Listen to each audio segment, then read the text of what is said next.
രാജ്യാന്തര ഫുട്ബോൾ ഭരണസമിതിയായ ഫിഫയുടെയോ അഖിലേന്ത്യാ ഫുട്ബോൾ ഫെഡറേഷന്റെയോ എന്തിന് കേരള ഫുട്ബോൾ അസോസിയേഷന്റെ പോലും അറിവോ സമ്മതവുമില്ലാതെ ഒരു ദിവസം കായിക മന്ത്രി വി അബ്ദുറഹ്മാന്റെ പ്രഖ്യാപനം വന്നു.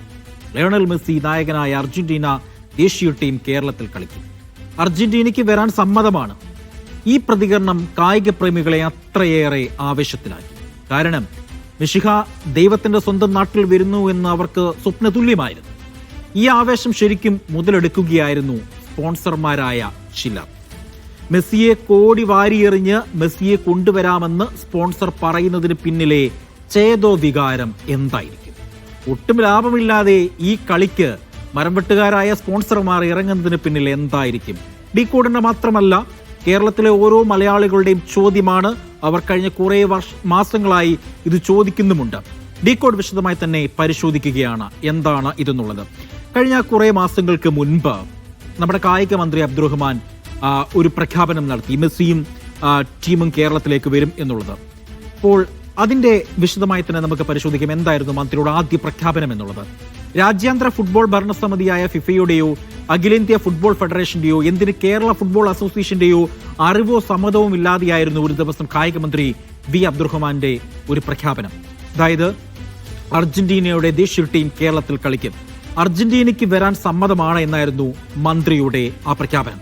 ഈ പ്രഖ്യാപനം കഴിഞ്ഞ് മന്ത്രി മറ്റൊരു പ്രഖ്യാപനവും കൂടി നടത്തി. അതായത് അത് മലപ്പുറം കാരെ സംബന്ധിച്ചിടത്തോളം ആവേശത്തിലുള്ളതായിരുന്നു. അതായത് മെസ്സിക്ക് വേണ്ടി മലപ്പുറത്ത് സ്റ്റേഡിയം നിർമ്മിക്കും. പെട്ടെന്ന് ഈ പ്രഖ്യാപനം മന്ത്രി നടത്തുകയായിരുന്നു. അല്പം കൂടി കടത്തി പറഞ്ഞു എന്ന് വേണമെങ്കിൽ ഈ മന്ത്രിയുടെ പ്രസ്താവനയെ നമുക്ക് പറയാം. കാരണം മെസ്സിക്ക് കളിക്കാൻ വേണ്ടി മാത്രം മലപ്പുറത്ത് ഒരു സ്റ്റേഡിയം നിർമ്മിക്കും.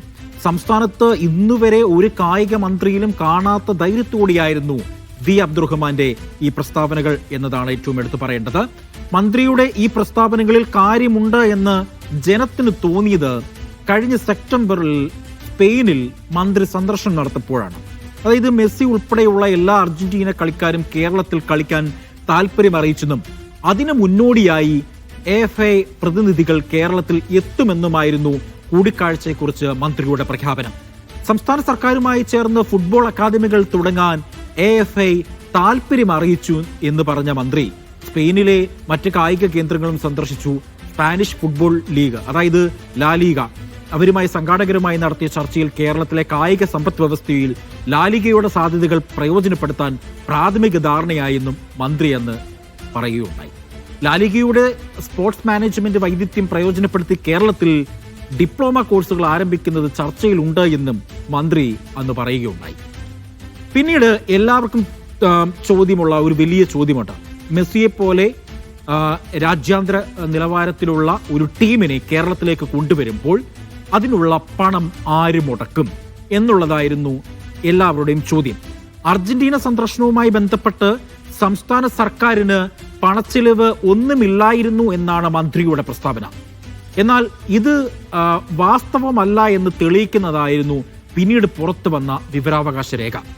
അതായത് ഈ പുറത്തു വന്ന രേഖയിൽ മന്ത്രി അബ്ദുറഹ്മാനൊപ്പം 2 ഉദ്യോഗസ്ഥരും സ്പെയിൻ സന്ദർശിച്ചിരുന്നു. കായിക വകുപ്പ് സെക്രട്ടറി ആയിരുന്ന പ്രണബ് ജ്യോതിനാഥും ഡയറക്ടറായിരുന്ന P വിഷ്ണുരാജ് എന്നിവർ മന്ത്രിക്കൊപ്പം ഉണ്ടായിരുന്നു. ഇവർ പോയതിന്റെ ചെലവ് സർക്കാരിന്റെ ഫണ്ടിൽ നിന്നാണ് ഇവർ കൊടുത്തത്. പിന്നീട് ഈ മെസ്സിയും ടീമിനെയും കേരളത്തിലേക്ക് കൊണ്ടുവരുന്നതിന്റെ ആദ്യ സ്പോൺസർ എന്ന് പറയുന്നത് gold and silver merchant association ആയിരുന്നു ഇതിന്റെ സ്പോൺസർ എന്ന് പറയുന്നത്. അർജന്റീനയുടെ മത്സര നടത്തിപ്പിന്റെ മുഴുവൻ ചെലവും ഗോൾഡ് ആൻഡ് സിൽവർ മർച്ചന്റ് അസോസിയേഷനും കേരള വ്യാപാരി വ്യവസായി ഏകോപന സമിതിയും ചേർന്ന് വഹിക്കുമെന്നായിരുന്നു മന്ത്രിയുടെ പ്രഖ്യാപനം. ഇതിനിടയിലാണ് പുതിയൊരു സ്പോൺസറുടെ വരവ്. അതായത് ഗോൾഡ് ആൻഡ് സിൽവർ മർച്ചന്റ് അസോസിയേഷനും കേരള വ്യാപാരി വ്യവസായി ഏകോപന സമിതിയും ചേർന്ന് മെസ്സിയുടെ വരവ് സ്പോൺസർ ചെയ്യുമെന്ന് പറഞ്ഞ മന്ത്രി നിലപാട് മാറ്റി. കരാർ ഉണ്ടാക്കുന്നത് ഉൾപ്പെടെയുള്ള കാര്യങ്ങളെല്ലാം പുതിയ സ്പോൺസറായ റിപ്പോർട്ടർ ബ്രോഡ്കാസ്റ്റിംഗ് കമ്പനിയെ ഏൽപ്പിച്ചു എന്നായിരുന്നു മന്ത്രിയുടെ വിശദീകരണം. ഇതിൽ അവിവ്യക്തത ഉണ്ട്. ആ അവിവ്യക്തതയെ പറ്റിയുള്ള ചില കാര്യങ്ങൾ കൂടി ഞാനിപ്പോൾ പ്രേക്ഷകരെ കാണിക്കുകയാണ്. അതായത് ഗ്രാഫിക്സിലൂടെ തന്നെ കാണിക്കുകയാണ്. ചില ചോദ്യങ്ങളുണ്ട് ഇതിൽ. അതിൽ ഒന്നാമത്തെ ചോദ്യം എന്ന് പറയുന്നത് സർക്കാർ പുതിയ സ്പോൺസറെ കണ്ടെത്തിയത് എങ്ങനെയാണ്? അതായത് ഇതിനായി ടെൻഡർ വിളിച്ചിരുന്നു എന്നുള്ളതാണ്. മൂന്നാമതായി പുതിയ സ്പോൺസർ, അതായത് ഈ റിപ്പോർട്ടർ ബ്രോഡ്കാസ്റ്റിംഗ് കമ്പനി സർക്കാരിനെ അങ്ങോട്ട് സമീപിക്കുകയായിരുന്നു ഉള്ളത്.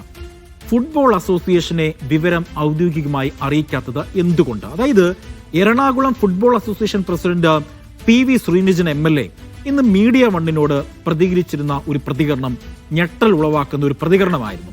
ആ പ്രതികരണം എന്താണ് എന്ന് നമുക്ക് കേട്ടിട്ട് വരാം. നാളിതുവരെയായിട്ട് യാതൊരു വക അറിവ് ഇങ്ങനെ അർജന്റീന ടീം വരുന്നതായിട്ടോ അല്ലെങ്കിൽ അവരുടെ കളി നടക്കുന്നതായിട്ടോ എറണാകുളം ജില്ലാ ഫുട്ബോൾ അസോസിയേഷനോ കേരള ഫുട്ബോൾ അസോസിയേഷനോ ഇത് സംബന്ധിച്ച് യാതൊരു ഒരു അറിയിപ്പും ഓൾ ഇന്ത്യ ഫുട്ബോൾ ഫെഡറേഷനിൽ നിന്ന് ഇതുവരെ വന്നിട്ടില്ല. ഒഫീഷ്യലി നോക്കുമ്പോൾ ഏതൊരു മാച്ചും ഫിഫ അംഗീകാരമുള്ള ഏതൊരു മാച്ചും ഓൾ ഇന്ത്യ ഫുട്ബോൾ ഫെഡറേഷനും കേരള ഫുട്ബോൾ ഫെഡറേഷനും അറിയേണ്ടതാണ്. ഞാൻ മനസ്സിലാക്കിയത് അതിന്റെ നടപടിക്രമങ്ങൾ കൃത്യമായിട്ട് അല്ലാത്തതുകൊണ്ടായിരിക്കും ഞങ്ങൾക്ക് ഒരു അറിയിപ്പ് വരാത്തതെന്നാണ് ഞാൻ മനസ്സിലാക്കുന്നത്. നോക്കൂ, PV ശ്രീനിജൻ MLA കൂടിയാണ് അദ്ദേഹം.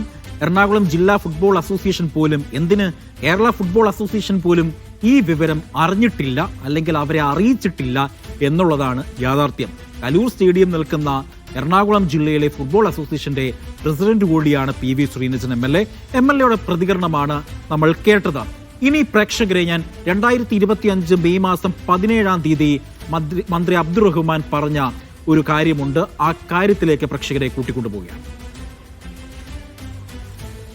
നവംബറും ഒക്ടോബറിലുമാണ് ഈ അർജന്റീന അടക്കമുള്ള ടീമുകൾക്ക് വിൻഡോ അനുവദിച്ചത്. ആ സമയത്താണ് അവർ കേരളത്തിലെത്തേണ്ടത്. അപ്പോൾ സ്പോൺസർ ഇപ്പോൾ നിങ്ങൾ അറിയിച്ചെന്ന് പറഞ്ഞു പണം കൊടുത്ത്. അദ്ദേഹം പണം അടച്ചാൽ മറ്റ് പ്രശ്നങ്ങളൊന്നുമില്ല. അവർ ഒക്ടോബറിലോ നവംബറിലോ കേരളത്തിലെത്തും, കളിക്കും. മറ്റ് തടസ്സങ്ങളൊന്നും ഉള്ളതായി ഇപ്പോൾ എനിക്ക് തോന്നുന്നില്ല. അന്ന് മന്ത്രി പറഞ്ഞ കാര്യം മറ്റ് തടസ്സങ്ങളൊന്നുമില്ല എന്നാണ് അന്ന് മന്ത്രി പറഞ്ഞത്. പക്ഷേ അന്ന് തടസ്സമില്ല എന്ന് പറഞ്ഞ മന്ത്രി പിന്നീട് കുറെ കാര്യങ്ങളിൽ നിന്നും വ്യക്തത വരുത്താത്തത് വലിയ രീതിയിലുള്ള വിമർശനങ്ങൾക്ക് വഴിവെച്ചു. അതിലൊന്നാണ് സ്പോൺസർ കൃത്യസമയത്ത് പണം അടയ്ക്കാത്തതിൽ വലിയ രീതിയിലുള്ള വിവാദങ്ങളൊക്കെ ഉണ്ടായി. ശരി, നമുക്കതെല്ലാം മാറ്റി നിർത്താം. ഇനി ഒക്ടോബർ 16-ന് ലാലാ നാസിയോൺ വാർത്ത, അതായത് ലയണൽ മെസ്സിയുടെ അർജന്റീന ടീം നവംബറിൽ കേരളം സന്ദർശിക്കില്ല എന്ന അർജന്റീനയിലെ മാധ്യമമായ ലാനാസിയോൺ മെസ്സിയുടെ നേതൃത്വത്തിലുള്ള അർജന്റീന പുരുഷ ഫുട്ബോൾ ടീമിന്റെ നവംബറിലെ കേരള സന്ദർശനം റദ്ദാക്കിയെന്നാണ് ഈ സ്പാനിഷ് ഭാഷാ മാധ്യമം റിപ്പോർട്ട് ചെയ്യുന്നത്. അവർ പ്രധാനമായും പറയുന്നത് അടുത്ത ഫിഫ വിൻഡോയിൽ, അതായത് നവംബർ 10 മുതൽ 18 വരെ നടക്കാനിരിക്കുന്ന ദേശീയ ടീമിന്റെ മത്സരങ്ങളെക്കുറിച്ച് പരാമർശിക്കുന്ന അർജന്റീന ഫുട്ബോൾ അസോസിയേഷന്റെ റിപ്പോർട്ടിലാണ് ഈ പത്രത്തിലെ പരാമർശമുള്ളത്. അവർ പ്രധാനമായും പറയുന്ന കാര്യങ്ങൾ ഇങ്ങനെയാണ്. പ്രതിനിധി സംഘം ഇന്ത്യ സന്ദർശിച്ചു, ഫീൽഡ് ഹോട്ടൽ സന്ദർശനം ഇവയെല്ലാം നടത്തി, കൂടിക്കാഴ്ചയും നടത്തി. പക്ഷേ ഇന്ത്യക്ക് തങ്ങളുടെ ആവശ്യങ്ങൾ നിറവേറ്റാൻ കഴിഞ്ഞില്ല. AFA ഉദ്യോഗസ്ഥനെ ഉദ്ധരിച്ചുകൊണ്ടാണ് ഈ മാധ്യമം ഈ റിപ്പോർട്ട് ചെയ്തിട്ടുള്ളത് എന്നുള്ളതാണ് ഏറ്റവും എടുത്ത് പറയുന്നത്. അതിൽ പ്രധാനമായും റിപ്പോർട്ട് ചെയ്യുന്ന ഒരു കാര്യം, ആവർത്തിച്ചുള്ള ലംഘനങ്ങൾ കാരണം കേരളവുമായുള്ള കരാർ പരാജയപ്പെട്ടുവെന്നും ഈ ഉദ്യോഗസ്ഥരൊക്കെ പറയുന്നുണ്ട് എന്നും മാധ്യമം റിപ്പോർട്ട് ചെയ്യുന്നു. ഇത് ശരിവെക്കുന്നതാണ് ഇന്ന് AFAയുടെ വാർത്താക്കുറിപ്പുമായി ബന്ധപ്പെട്ട് ഇന്ന് പുതിയതായി വന്നിരിക്കുന്ന പ്രഖ്യാപനം. അതെന്തൊക്കെയാണെന്ന് നോക്കാം. AFAയുടെ അറിയിപ്പ് ഗ്രാഫിക്സിലൂടെ തന്നെ നമുക്ക് നോക്കാം ഏതാണ് എന്നുള്ളത്. അതായത് AFAയുടെ അറിയിപ്പ് ഇങ്ങനെയാണ്. കേരളത്തിലേക്ക് വരില്ല എന്ന് AFA സ്ഥിരീകരിച്ചിരിക്കുകയാണ്. ടീം സ്പെയിനിൽ പരിശീലനത്തിന് പോകും. നവംബർ 14-ന് അങ്കോളയുമായി അർജന്റീന സൗഹൃദ മത്സരം നടത്തുമെന്നുള്ളതാണ് പറയുന്നത്. ഫിഫ വിൻഡോയിൽ മാറ്റമുണ്ടായതിൽ അനുമതി ലഭിച്ചില്ല എന്നാണ് സ്പോൺസർമാരുടെ ഔദ്യോഗിക വിശദീകരണം.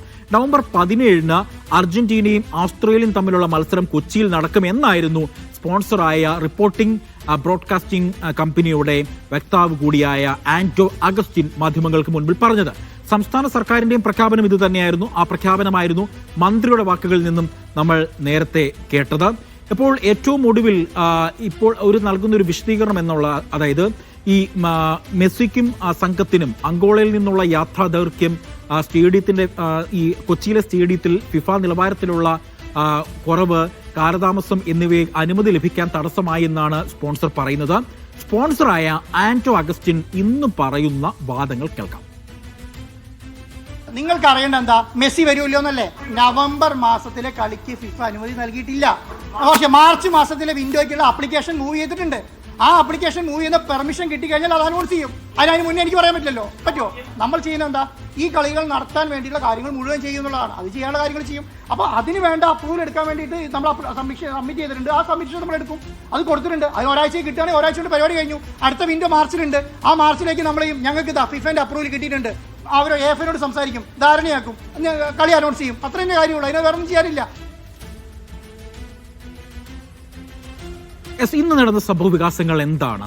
മെസ്സി കേരളത്തിലേക്ക് വരാനുള്ള സാധ്യതയുണ്ടോ? സ്പോർട്സ് ഡെസ്കിൽ നിന്നും മഹേഷ് പൂലൂർ തയ്യാറാക്കിയ റിപ്പോർട്ടിൽ. നവംബർ 10 മുതൽ 18 വരെയുള്ള ഫിഫ വിൻഡോയിൽ അങ്കോളയിൽ മാത്രമാണ് ഒരു മത്സരം എന്ന കാര്യത്തിൽ ഇന്നാണ് അർജന്റീന ഔദ്യോഗികമായി ഒരു കുറിപ്പ് ഇറക്കുന്നത്. അതായത് നവംബർ 10 മുതൽ 18 വരെയുള്ള വിൻഡോയിൽ ഞങ്ങൾ സ്പെയിനിൽ പരിശീലനത്തിന് പോകും. തുടർന്ന് ലുവാണ്ടയിലേക്ക് പോകും. 14-ാം തീയതി ലുവാണ്ടയിൽ അവിടെ അങ്കോളയുമായി ഒരു മത്സരം കളിക്കും.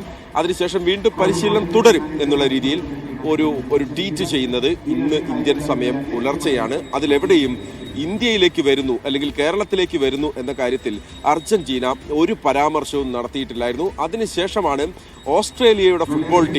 ഓസ്ട്രേലിയയുടെ ദേശീയ ഫുട്ബോൾ ടീം ഇത്തവണത്തെ ഫിഫ വിൻഡോയിൽ തങ്ങളുടെ മത്സരങ്ങൾ തെക്കേ അമേരിക്കയിൽ തന്നെയാണ്. അവിടെ കൊളംബിയയും വെനസ്വേലയുമായാണ് മത്സരം എന്നുള്ള കാര്യത്തിൽ ഒരു സ്ഥിരീകരണം ഓസ്ട്രേലിയൻ ഫുട്ബോൾ ടീം നടത്തുന്നത്. അതായത് നേരത്തെ തന്നെ സ്പോൺസർമാർ പറഞ്ഞിരുന്നത് അർജന്റീനയും ഓസ്ട്രേലിയയും തമ്മിലാണ് മത്സരം എന്നായിരുന്നു. അതിൽ ഓസ്ട്രേലിയ എതിരാളികളായി നിശ്ചയിച്ച ഓസ്ട്രേലിയ ഞങ്ങൾക്ക് വേറെ മത്സരമുണ്ട് എന്ന് പറയുന്നു. രാവിലെ അതിനുശേഷമാണ് അർജന്റീനയുടെ ഭാഗത്തു നിന്ന് പ്രതികരണം വന്ന ശേഷമാണ് സ്പോൺസർ ആൻഡോ അഗസ്റ്റിൻ തന്നെ ഫിഫയുടെ അനുമതി ലഭിക്കാത്തതിനാൽ ഇത്തവണത്തെ വിൻഡോയിലുള്ള മത്സരം മാറ്റിവെക്കുന്നു, അടുത്ത വിൻഡോയിലേക്ക് മാറ്റിവെക്കുന്നു, അത് ഉടൻ പ്രഖ്യാപിക്കും എന്നുള്ള രീതിയിൽ അദ്ദേഹത്തിൻ്റെ ഒരു ഫേസ്ബുക്ക് പോസ്റ്റ് വരുന്നത്. പക്ഷേ അപ്പോഴും അടുത്ത വിൻഡോയിലേക്കുള്ളത് ഉടൻ പ്രഖ്യാപിക്കുമെന്ന് അദ്ദേഹം പറയുമ്പോഴും ഫിഫയുടെ അനുമതി പൂർണ്ണമായും ലഭിച്ചോ എന്ന കാര്യത്തിൽ അതിന് ഇല്ല എന്ന് തന്നെയാണ് ഉത്തരം. മാത്രമല്ല മഹേഷ് പറഞ്ഞതുപോലെ അടുത്ത വിൻഡോയിൽ കളിക്കാനുള്ള അവസരം ഉണ്ടാകുമോ എന്ന് ചോദിച്ചാൽ ഇല്ല എന്ന് തന്നെയാണ് ഇപ്പോഴും അറിയാൻ കഴിയുന്നത്. അതായത് വിദഗ്ധരൊക്കെ പറയുന്നതനുസരിച്ച് ലോകകപ്പ് തുടങ്ങാറായി, അതിന്റെ പരിശീലനവുമായി ബന്ധപ്പെട്ട് മുന്നോട്ട് പോകണം. അതുകൊണ്ട് തന്നെ മാർച്ചിൽ മെസ്സി വരുമോ എന്നുള്ള കാര്യത്തിൽ ഇപ്പോഴും വ്യക്തതയില്ല. ഇവിടെ ഒരു കാര്യം ഉറപ്പാണ്, മെസ്സിയുടെ പേര് പറഞ്ഞ് എന്തിനാണ് ജനങ്ങളെ ഇങ്ങനെ പറ്റിക്കുന്നത് എന്നുള്ള ചോദ്യം മാത്രമാണ് ബാക്കി നിൽക്കുന്നത്.